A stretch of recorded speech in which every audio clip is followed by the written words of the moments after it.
wait till 40% of the audience have come back.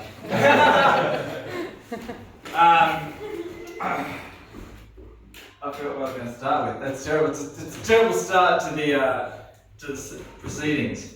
And my handwriting is shocking as well, so even though I've written everything down, I can't read it. What does that say? You can just pick it up. I know, but... Oh no, wait, I know what it says now. I see we've got some Optus customers in the audience. I'm saying that because I know your email address, I know your email address. No, but doesn't it suck if because like 40% of Australia was an Optus customer. I blame the Optus 8 till 8. I don't know if any of you remember that, but like during Optus's like introduction into the mobile world, you could call Optus to Optus from 8 p.m. to midnight for 20 minutes for free. And so every WOG had a mobile Optus SIM card that they would use from 8 p.m. to midnight and then swap it out and use the other ones during the rest of the time. But I imagine that there are some people who have like had to speak to Optus and be like, oh yeah, I'm pretty sure I've had my data sort of reached, and they'll have like really embarrassing email addresses from like when they first got the internet. You know, like stupid shit. Like, what was your first email address that you had? Twilight Sparkle or something. There you go, Twilight Sparkle. It was probably Twilight Sparkle 69 when she left me at home. I've always thought, like, as a person who runs a business, if someone comes up to you and like, they're asking for your services, your goods or services, and they've got one of those, like, you know, sexy WOG 69 at a hotmail, you should be able to refuse them business. You should go, listen, buddy, we don't want anything to do with someone with an email like yours. You probably live at home with your mother, and I did at the time.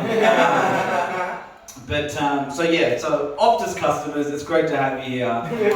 My condolences for your details going missing. But I am wishing I'd written this in a Sharpie or something, so I can read it a little bit better. But I'm worried about my information going out missing. I am slightly paranoid about that. But I'm paranoid about a lot of things. Like, I don't drink, for example, right? Not for any religious reason or anything. I just don't like it as a drug. It's a terrible drug. There are way better drugs than alcohol. But regardless, whenever I'm driving up to a breathalyzer, like a random, I'm always super paranoid that they're going to hear the person screaming in my boot. Even though I've not had anything to drink, I'm always still really, really paranoid. But I do like to follow the rules because, like, when you look like me, you kind of, like, if you want to stay out of, like, jail cells and stuff, you want to just follow the rules all the time. It's a nice, easy way to live your life successfully, which is what I'm trying to do. But I recently, is anyone still testing for COVID? Like when you come down with like a little cough on here? No one's testing anymore, are they? Just fucking walking out. I'm still testing. And the test I have has the little UV light. Why did they do that? That was so unnecessary because there were tests that didn't need a UV light that worked just as fine as the other one. But the problem was, when I got that UV light, I started shining it on everything.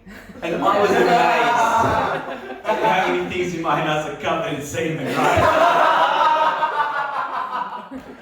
But I kind of understand because I've been working from home for a really long time. So you kind of, like, you don't expect it. But then I started taking this thing fucking everywhere, right? My parents' house is a disaster. I did not want to be in my parents' house after that. I don't know what a UV light is used for other than that, right? But I also started like learning about UV light, and then I realized that if you shine a UV light on a scorpion, covered in semen. Like, it is just glowing, bright, whatever colour semen glows, or scorpion semen's a different colour, or regular people are coming on scorpions and releasing. I'm not sure why they're like that, but they're all covered in semen. But then I did some more research and I learned that the reason we call it a sperm whale, is because someone shined a UV light on it. Came up glowing immediately. And that's where Moby Dick comes from. So there's a history lesson for you. All that's wrong, by the way. Don't quote that in any history setting whatsoever. But I'm gonna finish on. I'm not gonna finish on that. No, I went skiing. Well, I didn't go skiing. I went snowboarding. Skiing's way too like white bougie sort of thing for me, right? So I went snowboarding.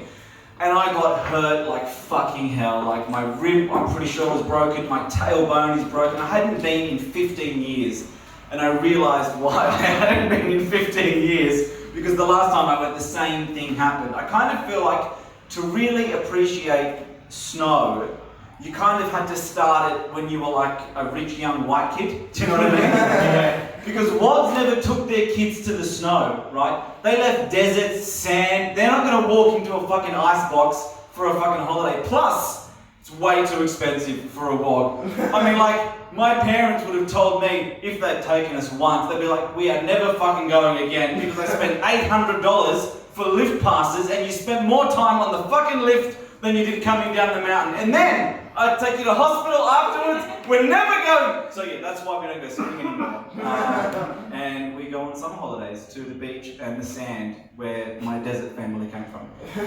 But yeah, thank you very much for your evening. I think I've got the 4 minutes, didn't I? My name's Baxter. Have a great night.